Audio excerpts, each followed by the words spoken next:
What's up guys? Samahan niyo ako ngayon sa pagpunta sa napakagandang Stone Beach Resort ng Sagrada, Bulan, Sorsogon. So napakalayo din yung pupuntahan natin ngayon. Ang Sagrada pala ang pinakadulong barangay ng Bulan, Sorsogon. Katabi niya na yan ang Matno. 18.3 kilometers ang biyabiyahin natin mula dito sa crossing papuntang Butag hanggang dun sa Sagrada. Makita lang natin ang Stone Beach Resort. Tara, punta na tayo sa Sagrada. Bago pala tayo makarating dun sa beach, ay madaraanan natin ang mga barangay ng Butag, Bunga, J. Herona, Marinab, Aguinaldo, Osmeña, at Quezon.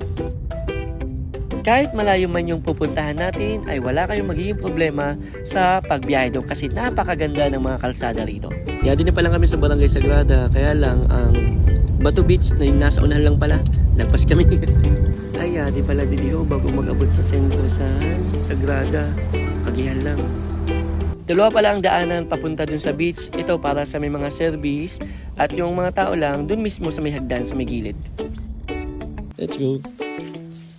Ito yung pinaka-entrance nila. At ito yung daanan pababa pag wala kayong service. So, diretso na tayo.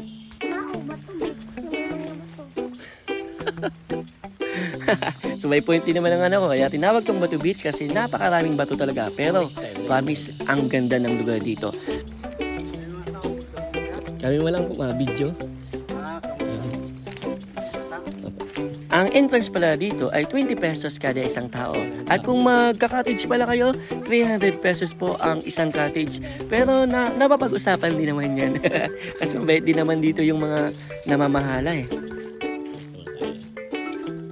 Makatuwi ka dito ako maya.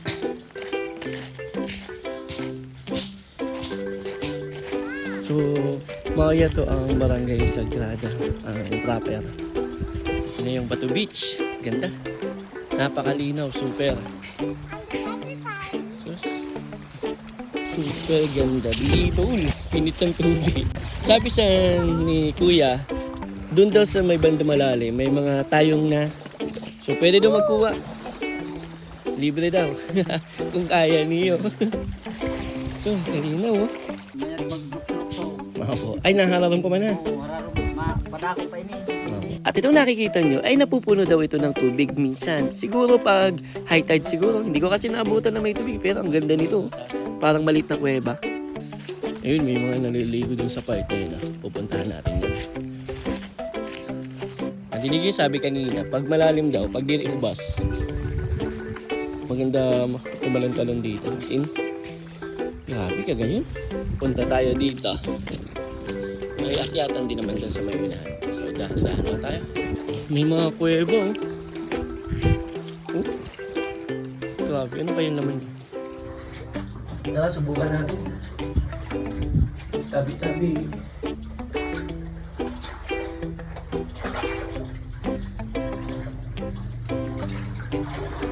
Grabe, hindi na.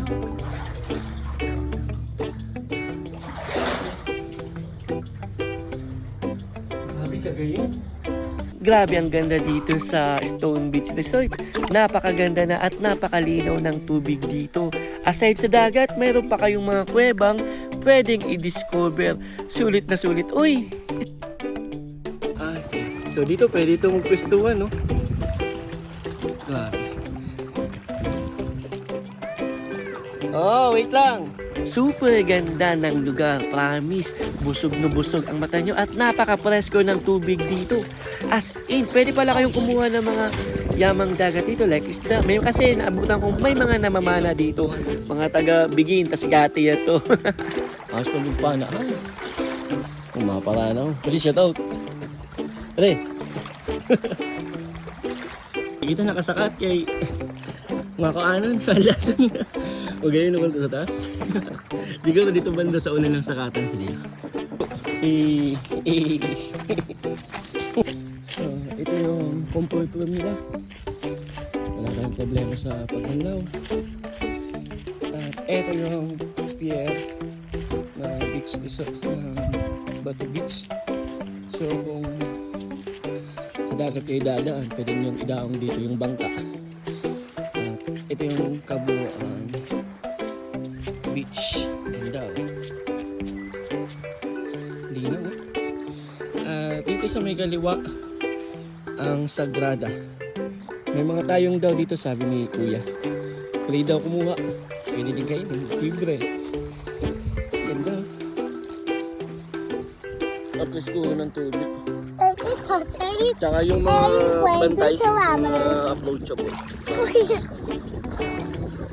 Sita kayo dito, plan.